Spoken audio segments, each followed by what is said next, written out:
Почитувани, добра вечер. Во нашето вечерашно интервју разговараме со Страшко Олумчев. Тој е председател на Републиканска македонска народна партија. Првин, добра вечер и добре дојдовте. Од Национален совет Македонија. Добро вечер и до вас. Кажете ни првин, вашата партија е релативно млада, формирани сте некаде пред 2 години. Кажете ни прво зашто се залагате, што е она што го работите и што е она што го имате постигнато за овие 2 години? Нашата партија за многу краток период претрпе многу што. Партијата никна како одлука на председателството на Македониум, организацијата која што ја водам, од причини што сметавме дека тоа што го работиме како организација, практично ги потроши собствените ресурси и моравме работите да ги подигнеме на ниво погоре. И од еден друг аспект што праксата покаже, барем во Македонија, дека новинарската фела, ова не се однесува на вас, јас еве јавно се заблагодарувам за поканата да гостувам во вашето студио. Новинарската фела практично оди по принцип политички партии во етер, се друго го маргинализира и го трга на страна. Значи, го немате просторот за јавно да се изпрофилирате, јавно да ги кажете вашите ставови, јавно да настапите, да зборувате на одредени теми и така. Колку сте распространети, колку сте познати на македонскиот народ, какво е вашето членство, кој се членува во вашата партија? И како го привлекувате новото членство? Колку сме познати, не знам, јас сум со малце, вака, ќе кажам, со сменет имидж. До пред скоро време имав брадичка една мала како символика на нешто што се случуваше последниве години и бев заречен барем додека не се ослободи од Македонија од ова што ние го нарекуваме окупација, дека јас таа брадичка ќе ја носам, меѓутоа времето си го направи своето и јас морав да ретерирам во својот став. Она што сакам да ви го кажам е следно. Ние како Сеmakедонски национален совет Македониум на 31 јули 2017 година ги започнавме протестите во Македонија против оваа се уште актуелна власт. Значи ние ги започнавме. Од тогаш навака се случија многу работи, милион обиди за коалицирање, за обединување во насока на омасовување на протестите и така натаму. Влета, би рекол, таа еве сега за народот е интересен термин, јас ги нарекувам партизанска ескадрила, типови од типот на Солза Грчева, Јанко Бачев и слични, кои што мислат дека од Господ им е дадено да бидат лидери. Меѓутоа, луѓето едноставно си ги преценуваат собствените можности. Влетаа, дојдоа, влегоа, растурија, заминаа. Таа е кратката приказна за она што се случуваше. Најмалце важно, јас никогаш не сум оставал друг да носи одлуки и да одлучува место мене. Значи, ова, кога го зборувам и во насока на тоа што денес го прави актуелната власт и Зоран Заев. Живееме во едно, би рекол, тешко невреме, каде што луѓе кои што добија кесна десетка да бидат политичари, би рекол, од висок ранг, да водат држава, да држат позиции, се зема за право практично да носат одлуки без да го земат во предвид мислењето на народот. Класичен пример за тоа е референдумот од 30 септември 2018 година, кој што беше избойкотиран, бројките ги знаете, народот ги знае бројките, меѓутоа Зоран Заев излезе со една, би рекол, идиотска, дубиозна изјава, дека од тие што излегле, процентот е толку, референдумот е успешен, одиме напред. Јас сметам дека во нашиот случај практично излегува дека се прекршени македонскиот устав, македонските закони, прекршено е сеопштото меѓународно право, во многу сегменти, прекршени се конвенциите за човечки права, и прекршена е дури и повелбата на Обединените нации во македонскиот случај. И тоа е тоа што никој не се дрзува јавно да го каже, јавно да го зборува пред македонскиот народ, за народ да знае дека Македонија е вовлечена во една специјална војна за ликвидација на македонскиот идентитет и бришење на Македонија, еве би рекол општо како држава. Знаете за изјавите на Лавров, рускиот министер за надворешни работи, знаете за изјавите кои што доаѓа од Бугарија, за поделба на Македонија и така натаму. Верувајте, не постои теорија на заговор, едноставно постои заговор против Македонија, кој што не е од вчера, кој што не е од денес, не е од моментот од кога дојде Заев и Талат Џафери на власт. Тоа датира со, би рекол, 80 и 100 години наназад. Од Бугурешкиот договор, Кога веќе ги спомнавме владеачките структури, стартуваше владината кампања "Вакцинирај се". Дали мислите дека е задоцната, дека е добра, дека ќе има некаков ефект кон граѓаните? Јас поставам друго прашање. Колку воопшто од теоријата, пандемијата или пландемијата COVID-19 е реална и се базира на реални основи? Интересно е да го слушаш Филипче да ти каже дека ова денојве се случи дека болницата во Тетово е полна и дека има покачување, пораст на заболени од COVID-19 во Тетово регионот. Од друга страна, јас лично да добијам изјава, повик, и да ми кажат дека Тетовската болница, тој ковид центарот таму е празен.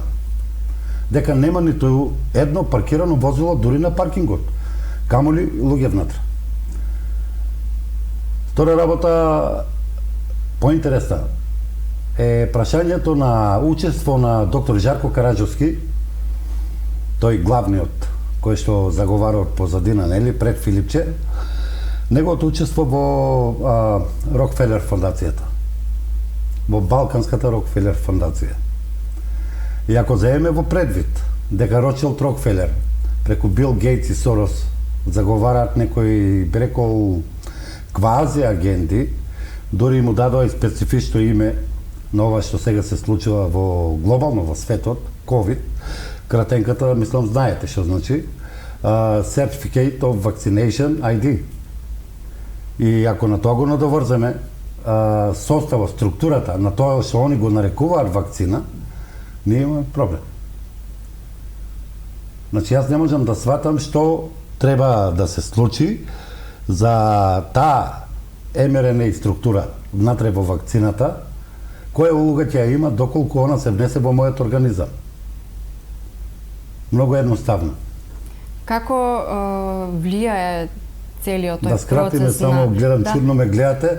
Не сум баш убеден дека постои таа толку голема ковид пандемија во Македонија. Дека постои болеста како болест, да кажеме, да, тоа да.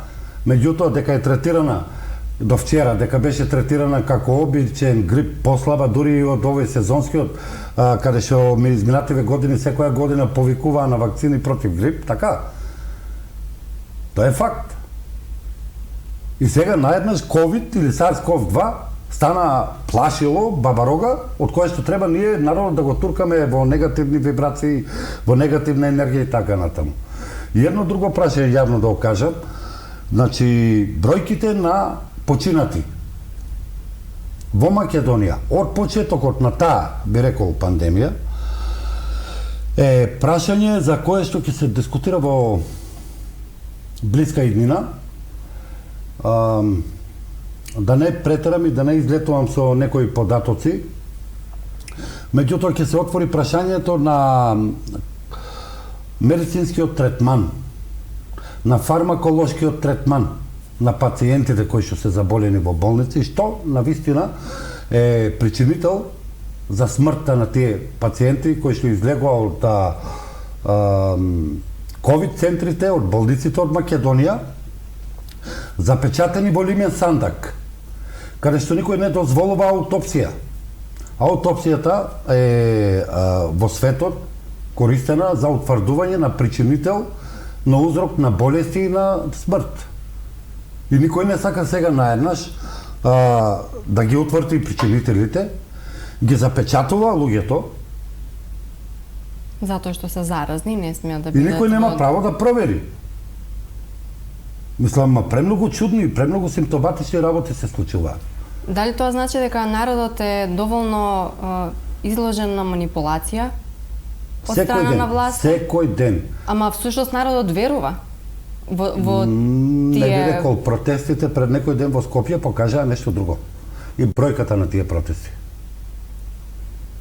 Јас секој ден се среќам со луѓе, разговарам на оваа тема. Ме чуди само еден податок, што добар дел се добро информирани, постои доза на, би рекол, скептичност, на сомнеш, порно со ова прашање, сепак отидоа и примија вакцина. Најмногу се чудам на тие луѓе. На останатите не, тие што се убедени, борат нивно право, убедени се во тоа, одат пример вакцина и така натаму. Страшо Лунчев никогаш нема да прими вакцина против КОВ. SARS-CoV-2, COVID-19. Јас никогаш нема да примам вакцина. Значи, имам, мислам, доволно информации, што ако ви кажам дека е вршен опит во Африка на 2000 мајмуни. Со вакцините кои што денес ги дават на луѓето, еден нема жив од тие мајмуните.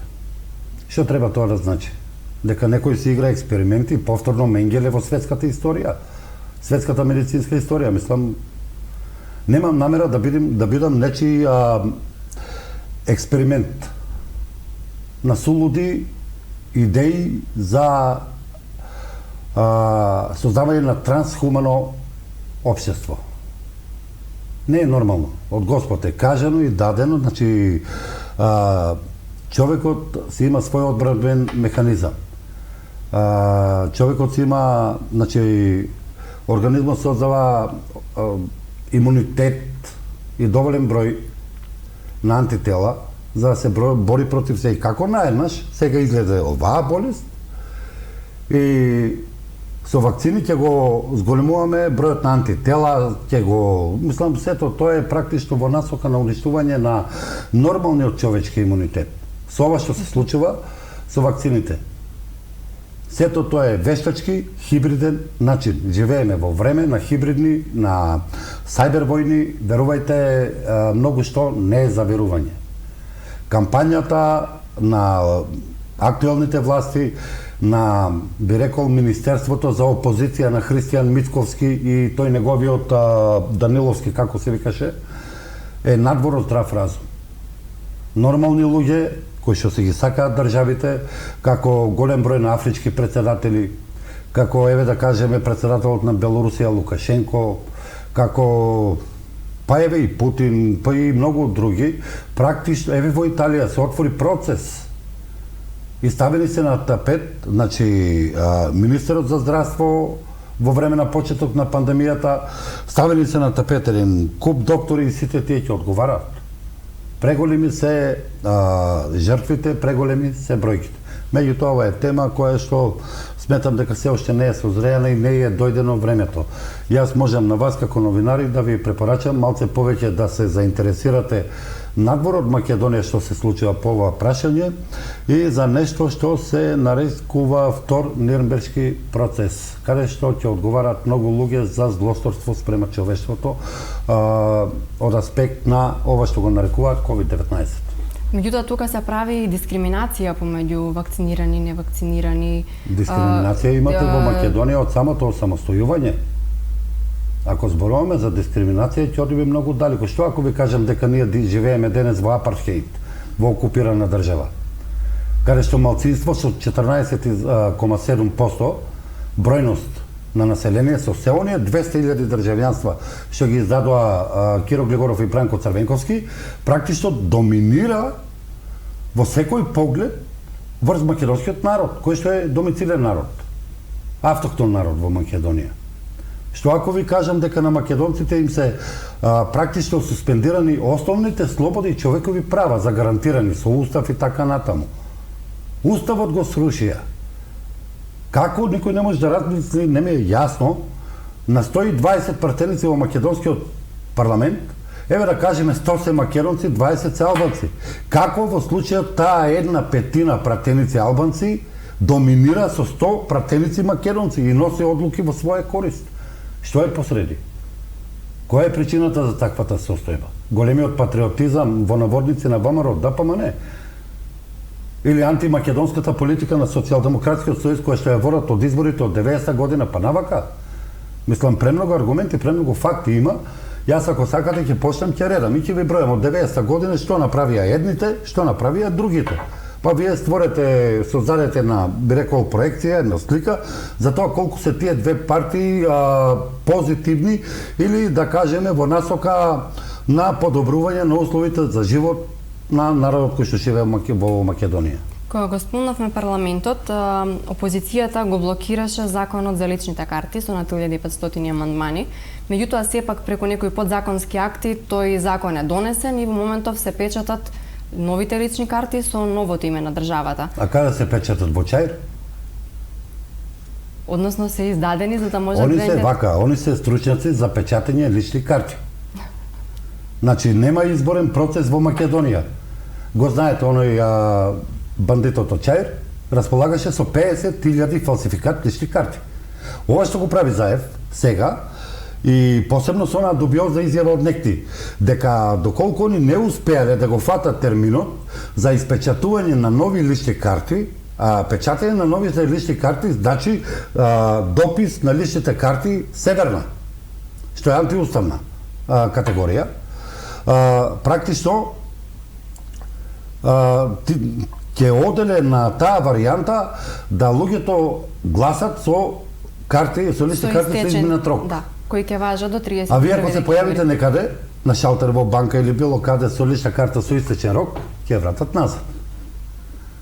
Како кој е тоа право? Турско право, Заево право.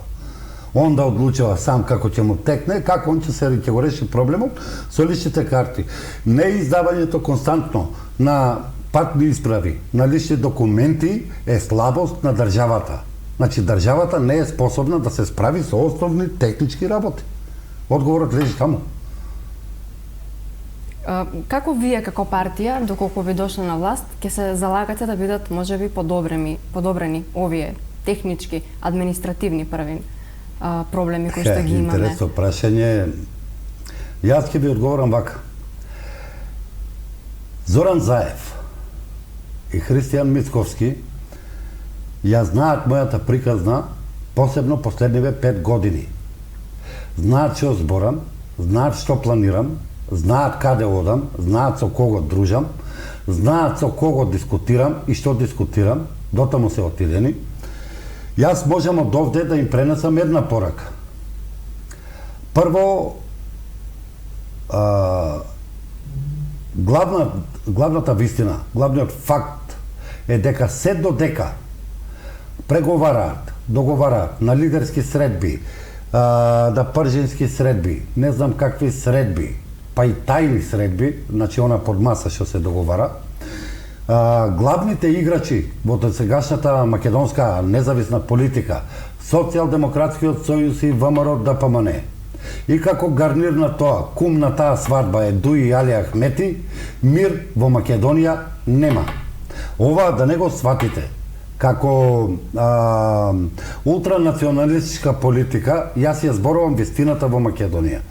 Ако земеме во предвид дека еве јас имам лични пријатели албанци од Струга до овде до Куманово, со кои што ден денес комуницирам, разговарам за ова прашање. Затоа што мене ме интересира нивниот начин на размислување. Кои се побудите за они од мирен и нормален живот, условно речено, да бараат војни, да бараат отцепувања, територии и такви, мислам, глупости што се граничат со лудост, што значи само едно – војна. Во војна се знае кој е епилогот. Смрт, беда, мизерија и ништо друго. Сите во еден глас ми имат одговорено вака. Али Ахмети е инструирана фигура од надвор што треба да заврши одредена категорија работи. Меѓутоа, далеко од тоа дека ние албанците сите сме со Али Ахмети.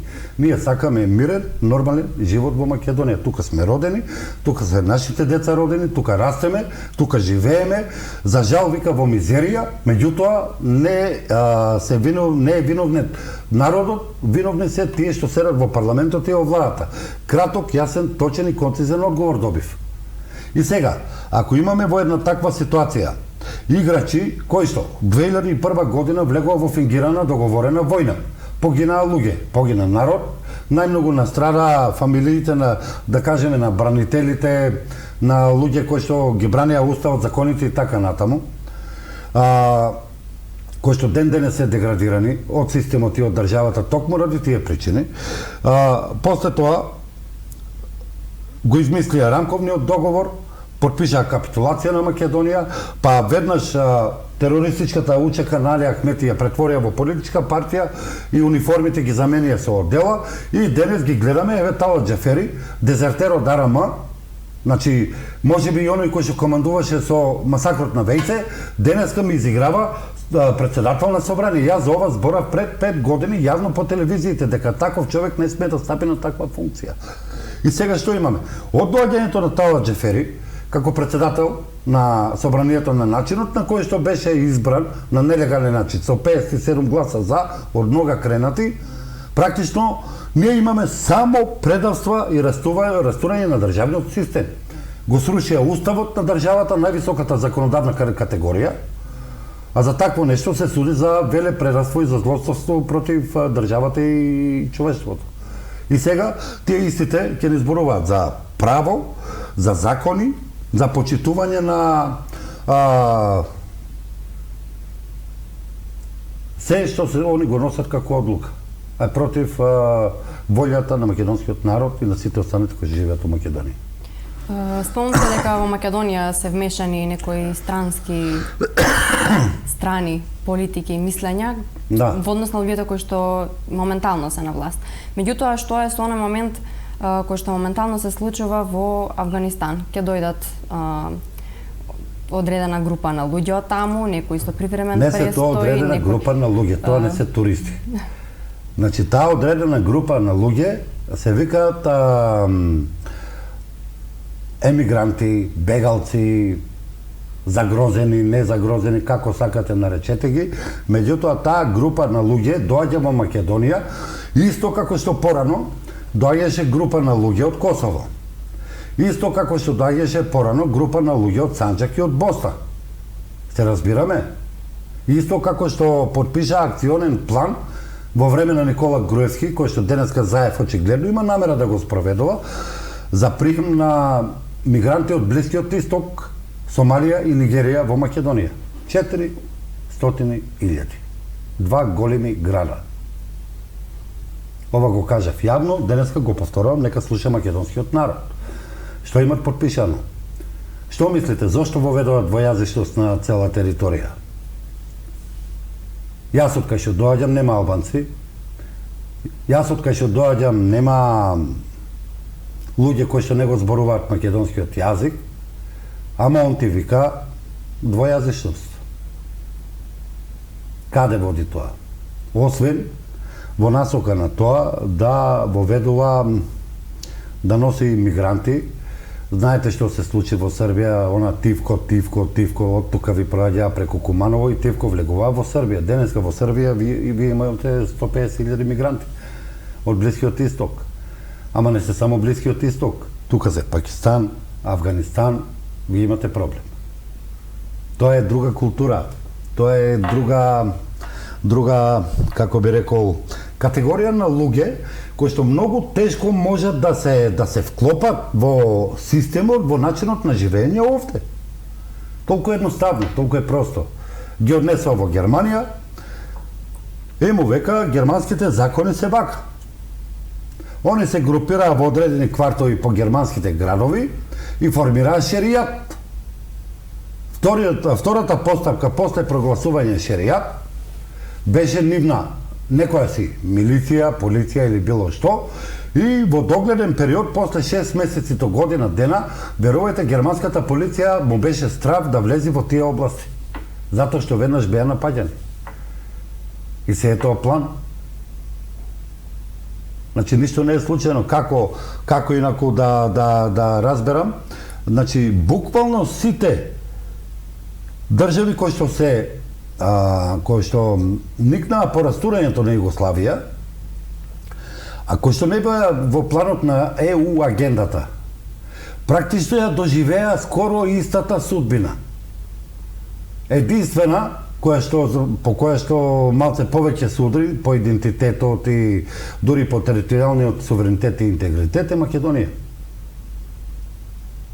Некој ќе кажува дека агендата со бугарските пасоши е случајна, дека Бугарија оче многу ги сака македонците му и за пасоши, за граѓанства со адреси на бандери, на гробишта и така натаму. Тоа е факт. Значи, прикажани се лажни бројки кои што водат кон деструкција и растурање на Македонија.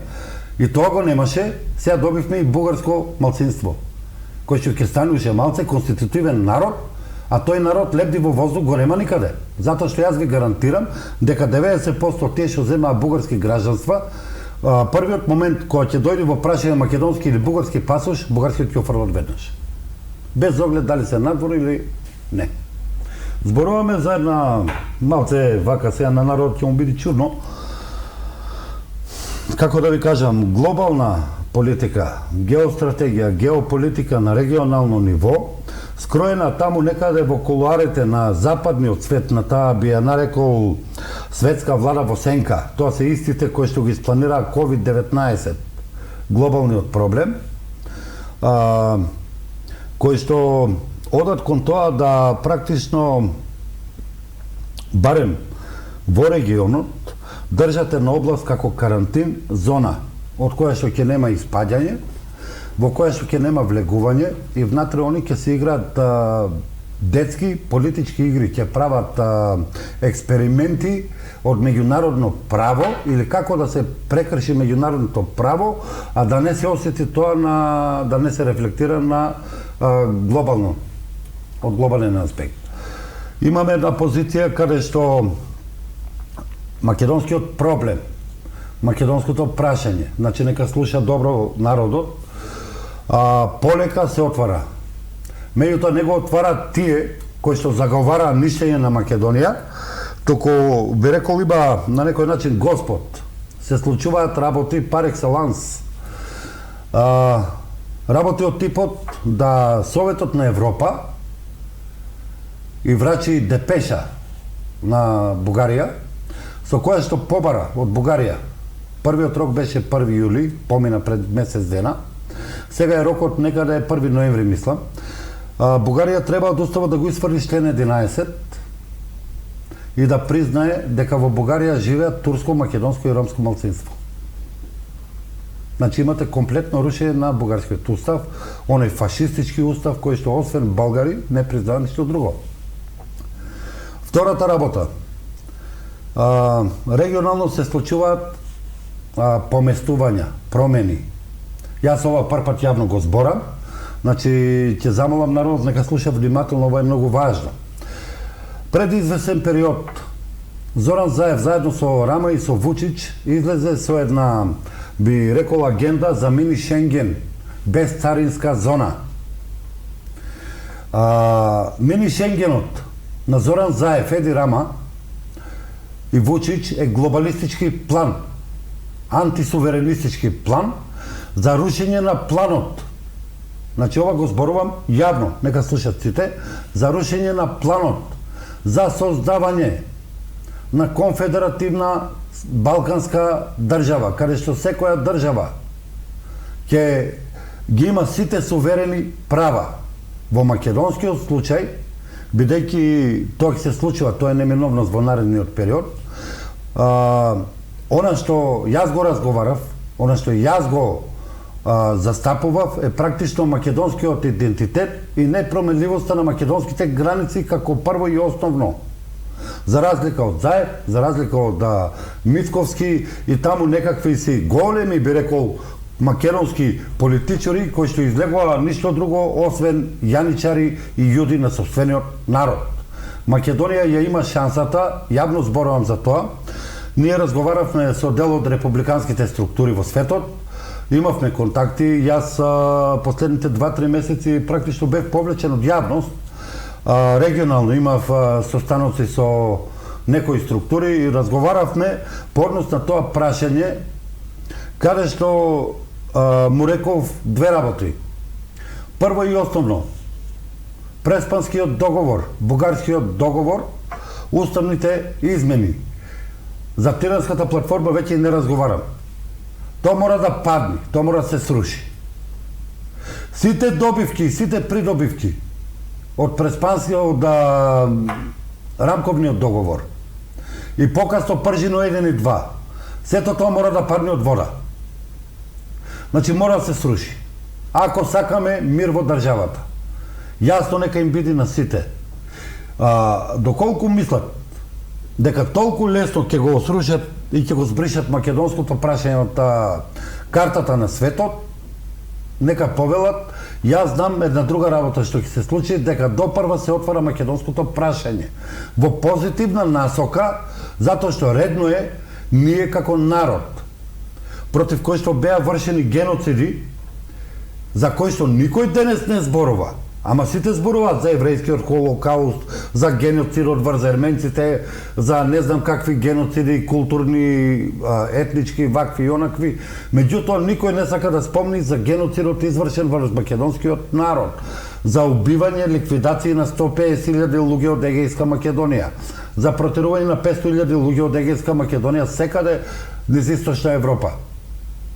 И дојде ден, Македонската академија за науки и уметности, срамота за нив, срам и арам, да молчат по тоа прашање, а некои од нив пишуваа книги. Ама тоа беше во времето кога за тие книги добиваа привилегии и пари. А сега кога е Зоран Заев на власт, сега молчат, сега ќутат. Зборот ми е следен.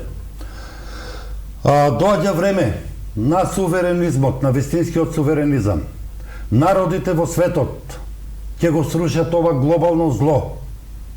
И наеднаш ќе завршат сите војни, сите пандемии, светски мизерии, беди и сиромашии, предизвикани од структури кои што единствено функционираат и профитираат само во услови на војна, немири и би рекол политички тектонски поместувања на планетарно ниво. Доаѓа едно друго време, македонскиот народ ќе си го добие своето. Еве јас можам ексклузивно да ви кажам, во Виена, во Австрија, одржана е конференција на, би рекол, суверенисти, на антиглобалисти. Конференција која што беше посетена во завидна бројка со делегации од целиот свет. Да не карикирам сега, да не одам во крајности, можам само да ви кажам дека беа присутни луѓе од партијата на Матео Салвини, дека беа присутни луѓе од партијата на Лепен, на Орбан, некои друзи, да не кажам сега дека беа присутни републиканците од Америка, од Турција, дека беа присутни од партијата на Путин и така натаму. Една работа да му биде јасно на сите, овој план е антихуман план и тој план ќе падне. Вештачкото нема темел. Тоа што нема темел не може да држи и не може да обстане. Обстанува секојаш она што е Бога дадено, со темел и со вистинска, ајде да не претерам сега, генетска структура. Разбирате, се друго е вештачко, се друго е осудено на неуспех. Сепак има правдина во светот, сека има Божја сила и Македонија како Македонија, за жал на некои структури кои што земаа грдни пари за да ја растурат, не учејќи лекцијата од минатото, посегнаа по Македонија, 5,5 века турци, 8 века римјани, посегнаа разни срби, бугари, грци, не знам какви, вакви и онакви. На крај Македонија, македонскиот народ обстојуваат. Не може вие да избришите народ кој што 38 пати е запишан во светата книга. Тоа е прашањето. Како партија сигурно продолжувате да и се среќавате со граѓаните. Да. Што зборувате со нив? Што е она што можеби е актуелно во моментов, што на нив им е потребно, што им смета можеби? во цела оваа ситуација имаме пандемијата како што ја нарекувате, имаме отпуштање од работни места, има семејства кои што се изложени на ваков вид на болест кои што не може да си приуштат лекување. Так. Има семејства кои што се уништени, има па и она што го спомнавте во лимени кутии запечатени, не можат ни да видат дали е тоа тој човек кој што го испратиле во болницата. Имаше јас да не претерувам, имаше случаи, јас знам за еден-два такви случаи. Посебно оној струшкиот е многу интересен. Значи лимен сандак погребуваат, после пола сат се јавува човекот од болница, бара додат со колата да го земат да донесат дома. Го отпуштат од болница, мислам. Имаше неколку такви приказни со измешани здравствени книжки со некои. Ова да ви кажам. Македонска народна партија, МНП, како што ја знае народот, последен пат настапи јавно на протестот, на соберот 30 август минатата година. Протест на кој што направивме обид да го спроведиме планот за формирање на народна власт. Многу работи во тој момент за тие половина час покажа дека не е дојден моментот, дека не е се толку спремно и никој од нас, посебно јас, не бев спремен да го втурнам народот да биде изложен на ќотек на полиција командувана од УЧК на Али Ахмети и од Зоран Заев. Разбирате? Тоа што го работиме во последната година е практично дузина контакти. Значи, ние веќе имаме официјални контакти, сега како да ви кажам. Директно контактираме со оние кои што имат локалната власт во кантонот Сараево. Значи, со дел од босанските власти. Директно контактираме со некои партии и структури од регионот, нема да ги кажам. Јас се извинувам, знам дека народот сака да слушне, меѓутоа тоа се структури кои што треба во брзо време да дојдат на власт во одредени држави. Исто како што ние планираме, колку и да звучи тоа парадоксално, некои можеби се чудат, ама еве една порака, нека ми запамтат овие зборови, прашање на време, кога партиите кои што беа на власт во последните 30 години, не само во Македонија, регионално, практично ќе бидат збришени од картата на политички партии на регионот и во државите каде што се регистрирани. И голем дел од тие луѓе, посебно оние кои што беа носители на државни јавни функции и така натаму, ќе бидат земени на одговорност. Ќе одговарат за украдените пари во име на народот, кои што ги подигаа како кредити од Светска банка, Монетарен фонд, од Европска банка за обнова и развој и така натаму, и пари кои што они едноставно ги проплакнаа низ една, две, три, би рекол, градежни фирми и така натаму, и голем дел од тие пари ги трансферира надвор од државата. И денес македонскиот народ ќе врата кредити и долгови ќе враќа. Оти така му текнало на Никола Груевски, сега на Зоран Заев, пред Никола Груевски така му текнало на Љупчо Ѓоргиевски или на Бранко Црвенковски, пред тој и 30 години. 28 милиарди се испумпани пари надвор од државата од страна на македонските политичари. Зборуваат за јавен долг, зборуваат за бруто национален долг по глава на жител, зборуваат за се и како не му е срам. Мене не ми е јасно како не му е срам. Куманово беше град препознатлив по големи фирми од типот на ЧИК, од типот на и наеднаш тие фирми ги снема, оти дошол Бранко на власт, ќе правил трансфер на капиталот од општествен во капиталистички, го истуркаа народот на улица, го фрлија социјален и технолошки вишок, фирмите ги однесоа во ликвидација, остана само капиталот кој што го украдуваат тие. И овој народ упорно му верува.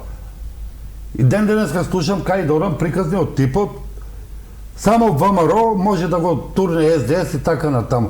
Не разговараме за ВМРО и за СДС. Ние разговараме за првата и втората постава на глобалните играчи во Македонија. На глобалните структури кои што инсталираа играчи во Македонија. Бурлеска е начинот на кој што се ставани за председатели прво и основно. И Мицковски и Заев. Значи, такво нешто се нема случајно никаде во светот, освен во Македонија. Пример, нека ви биди случајот со американските последни председателски избори, кои што беа дупликат копија на претходните избори во Македонија. Каде имавме една интересна ситуација, во Ново село Струмичко да никнат, мислам, победи Зијадин Села, како беше. Или во делови во Источна Македонија, каде што нема ниту еден албанец во општините, албанците да добијат, да кажеме, куп гласови. Ненормална работа. Надвор од здрав разум. Затоа што системот Доминион некој го опнал погрешното копче и прикажал погрешни резултати. До таму одат. Македонија ја раководат утмани и ненормални луѓе. Инсталирани луѓе од страна на глобалистичкиот центар. Само ненормален може да прифати таква игра, да земе пари, да го продаде сопствениот народ. Разбирате што зборам? Ве разбирам, тоа Се извинувам за речникот, ама мора да бидам директен, овој народ да свати со кого си имаме работа. Ги спомнавте нели изборите во одредени места каде што има направено некаква манипулација. Сега ни следат избори локални, но првен следува пописот. Што мислите за целата таа процедура? Попис нема да има, одмah да ви кажам. Попис нема да има, имаат проблем. Имаат проблем со околу недостаток на 1500 попишувачи. Нешто бројките не излегуваат. Ако ве интересира за локалните избори, пред извесен период, да не кажам денови, првата и втората глобалистичка структура во Македонија, односно Социјалдемократскиот сојуз и Министерството за опозиција, за лажна опозиција, Мицковски, постигнаат договор. Овој пат договорот е ВМРО ДПМН треба да ги добие локалните избори со поголем број градоначалници и после тоа во рок 3 до 4 месеци да формираат влада на широка коалиција, во која што ќе влезат ВМРО ДПМН, Социјалдемократскиот сојуз и ДУИ, за да можат да го спроведат пописот онака како што му е проектиран на нив. На тој попис треба да произведе 32% албанско население во Македонија. Значи, класична вештачка промена на демографската слика во Македонија. Еве, јас ако не зборам вистина, ако лажам, времето е близу, ќе кажеме, ќе помини и ќе се видат работите. Кои би биле вашите очекувања од локалните избори? Со каква кампања продолжувате или влегувате? Јас очекував, праше дали ќе се кандидираме. Еве, ќе ви кажам, за сега сигурно е само едно. Значи, јас не сум јас, ако не одам спротивно на некој велат законите на физиката, јас велам на законите на политичкото дејствување во Македонија. Нема лидер во Македонија, председател на партија или не знам како, кој што воопшто, ако воопшто и се осудил, да си го провери собствениот рейтинг во местото каде што живее, од каде што потекнува и така натаму. Зошто? Нормални човечки работи, комши, со овој скаран, со тој живее, со тој не живее и така натаму. Еве, јас одам контра и тоа, бидејќи не стигнавме да ја регистрираме партијата и да го фатиме рокот за локалните избори, практично даров налог. Од тој налог произлегува една кандидатура за независен кандидат за градоначалник на општина Богданци и независна советничка листа. Значи, независниот кандидат, кој што ние ќе го потврдиме и позади кој што стоиме, практично е адвокат, правник. Убеден сум еден од најсиромашните адвокати во Македонија. Човек кој што работи поштено, честно, дури и со земјоделие се занимава, народ го знае. Ристо Џаков. Тоа е името на независниот кандидат за градоначалник на општина Богданци. И бидејќи повторно идеме на приказната од типот Жолтко и Лутко, значи повторно СДС, повторно ВМРО, ДПМН, деме главни играчи. Јас сметам дека ако успееме да влеземе во вториот круг, ќе има една интересна ситуација долу кај нас. Не знам дали да кажам со среќа, дали е, а сигурно е во ред да се каже со среќа на... Жалам, навистина жалам, јас сакав да го фатиме рокот. Мене буквално ме провоцира. Не можам да сватам едно Куманово, слободарски град, градот на Кузман Јосифовски, на многу луѓе, на Христијан Тодоровски Карпош. Не можам да сватам толкав град 30 години е турнат настрана, може би сте веднаш до автопатот, може би имате сега и граничен премин, ама вие сте маргинализирана општина. Разбирате? Куманово е маргинализирана општина, за жал, јас тоа го гледам.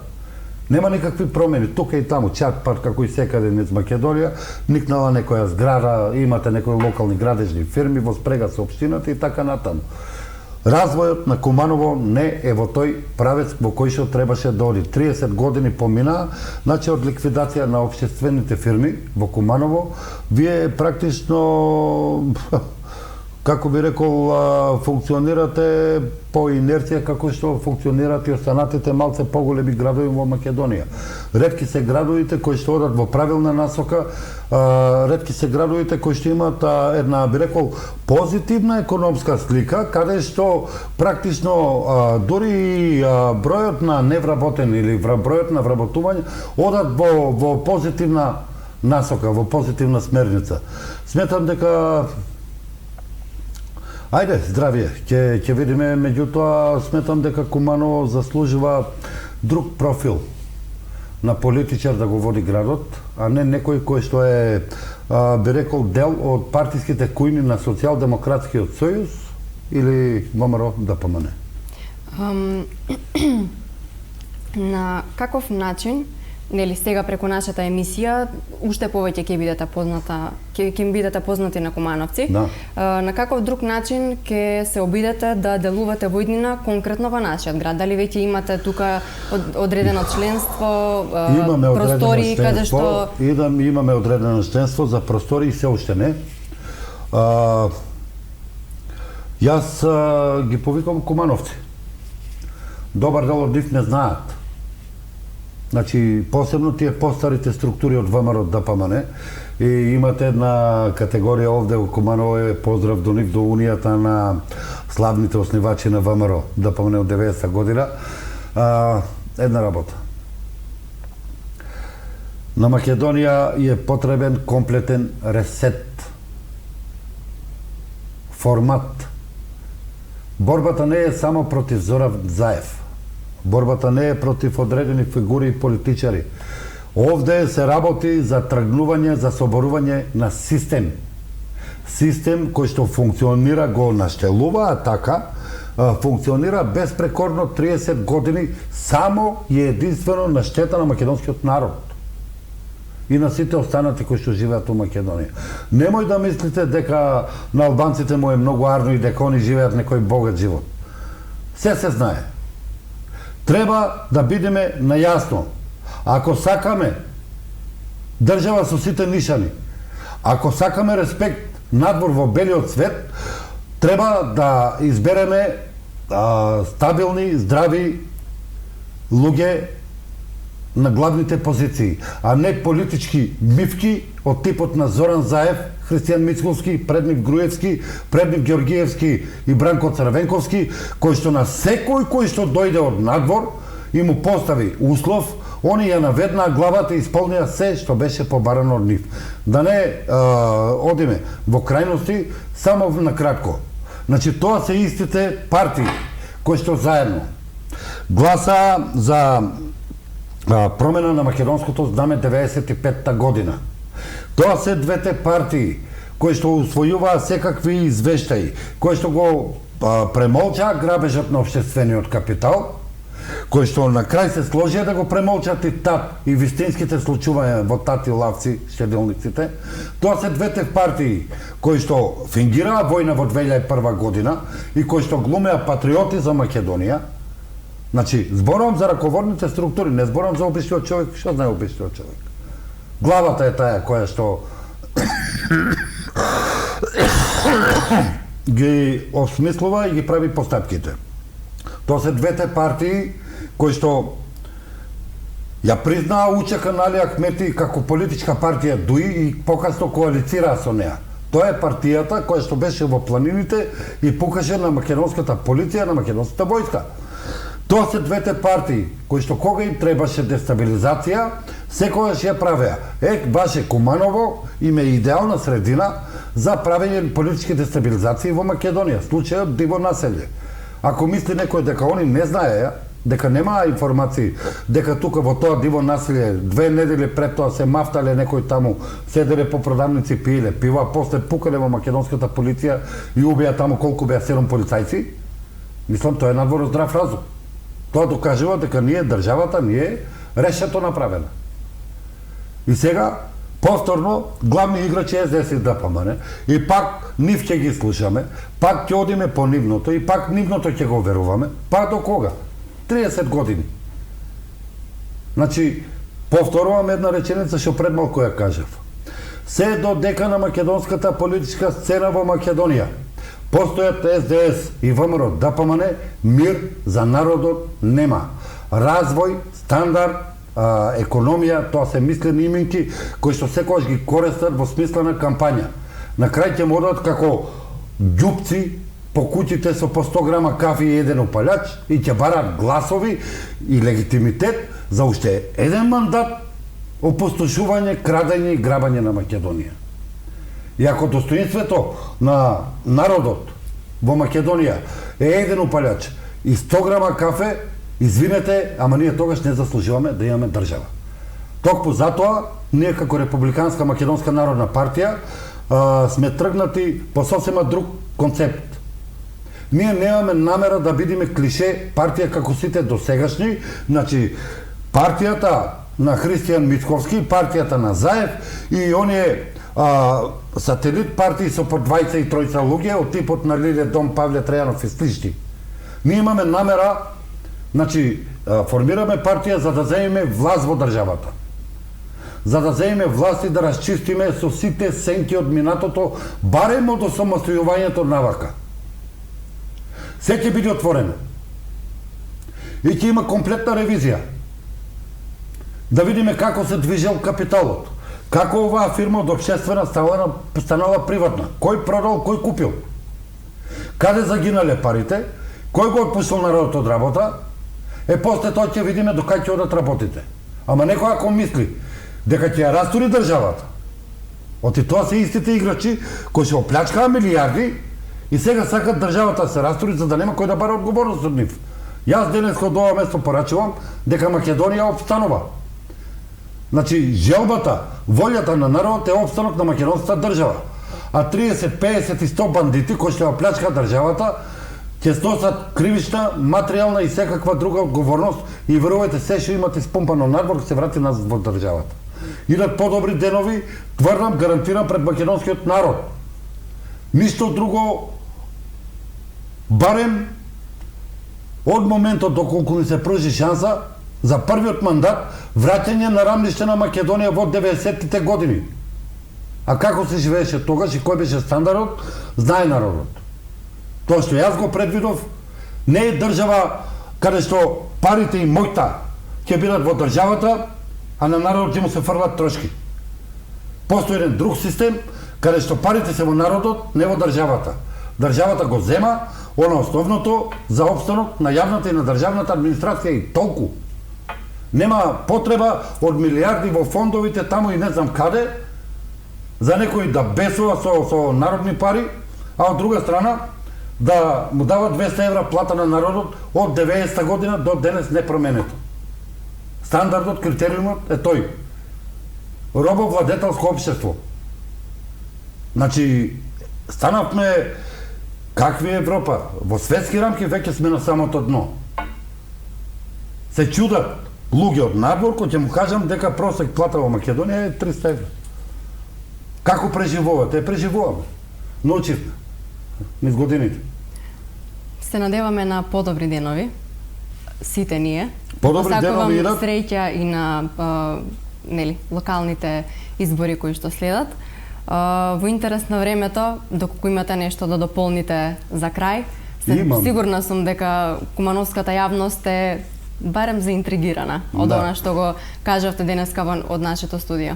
Вака, јас имам тука блиски пријатели, војнички другари, луѓе со кои што учев школа.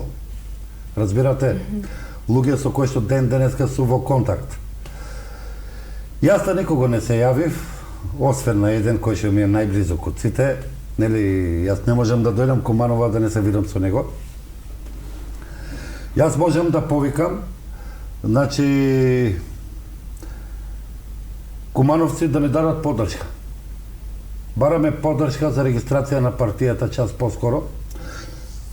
Ќе ви кажам. Се чека на нас да ја регистрираме партијата, пошто ќе се формира Унија на републикански партии на Балканот, кој што се дел од една поголема проекција, поголем план. Јас ви кажав и претходно и сега ќе повторам, за мене два основни предуслови се македонскиот идентитет и државната целокупност на Македонија, границите. Се останато е систем кој што се менува ваков или онаков. Тоа што можам да ви кажам, дека сигурно влегуваме во Унијата на републикански партии на Балканот. Тогаш веројатно ќе бидете и помоќни, и повлијателни, и кампањата ќе оди во друг правец. Се работи на нешто што е проект за наредните 50 години, каде што на Македонија е гарантирана финансиска стабилност, безбедноста, стабилност и така натаму. Пропаѓа планот. Пропаѓа планот за голема Албанија, пропаѓа планот за Сан-Стефанска Българија, пропаѓа планот на Мегали Идеја, пропаѓа планот глобалистички за бришење на националниот идентитет на народите. Се работи на еден нов суверенистички план, каде што, јас малце поширока слика би кажал, преге спомнав за мини Шенгенот со кој што истрчаа Заев, Рама и овој и Вучич. Мини Шенгенот е кратката патека до создавање неофицијална голема Албанија. Со 3 држави во кои што командуваат албанците во овој момент. Таа слика ја имаме сега. Ние сме противници на таа слика. Оригиналниот план се вика, би рекол, конфедеративна сојузна држава на Балканот, во кој што секоја држава си го задржува името, националниот идентитет и сите тие работи, учествува рамноправно. Таа држава би била помогната, значи позади стојат суверенистичките сили. И целта е на целата таа приказна да се помогне на Македонија. Во таа приказна не се нити бугарите, нити грците. Они ќе треба да сносат некој да дадат одговори на многу прашања и подпрашања поврзани со Германија и германското влијание на Балканот. Значи, премногу е голема структурата на случувањата кои што кратката верзија е таа, значи Македонија ќе влези во таа конфедерација каде што ќе постојат два заеднички именители. Првиот е финансиите, вториот безбедноста. Во првата фаза најверојатно многу интересно за гледачите, бидејќи Румунија е членка на Европска унија. Румунија ќе отстапува од Европска унија, ќе влегува тука. Постојат изгледни прилики во втората фаза од тој голем план, каде што државите, таа вишеградската група наречена. Тука пред се мислам Чешка, Словачка, Полска, Унгарија и Хрватска би се приклучиле и практично добивате една полуевропска унија, источна Европска унија и добивате практично отцепување на источните држави од влијанието на Германија во Европската унија и доминацијата на Германија. Се случуваат работи на регионално, на глобално ниво, работите се договараат таму некаде надвор, за жал, без нас. Овој прв пат Македонија е на маса. За прв пат ние сме на маса и го браниме собствениот став. За прв пат ние не сме позади вратата. И јас јасно кажав. И таму, на некои поединци, на некои вжещени глави, кои што мислеа дека тоа е само приказна како се дојде до власт, дека прашањето на Косово е внатрешно прашање на Србија. Јас не знам колку сте информирани, во Косово врие последниве 3-4 дена, затоа што некој слуштал од некаде дека Бон Стил се повлекува од Косово, а тоа значи некој останува без протекција, без заштита и сега ќе има веројатно некои плаќања на сметки за работи сторени од порано. Тоа е тоа. Политиката се враќа, се плаќа. И вистината излегува на виделина, се тенчи, не се кина. Јас ви благодарам за вашето вечерешно гостување. Почитувани, тоа беше Страшко Лумчев.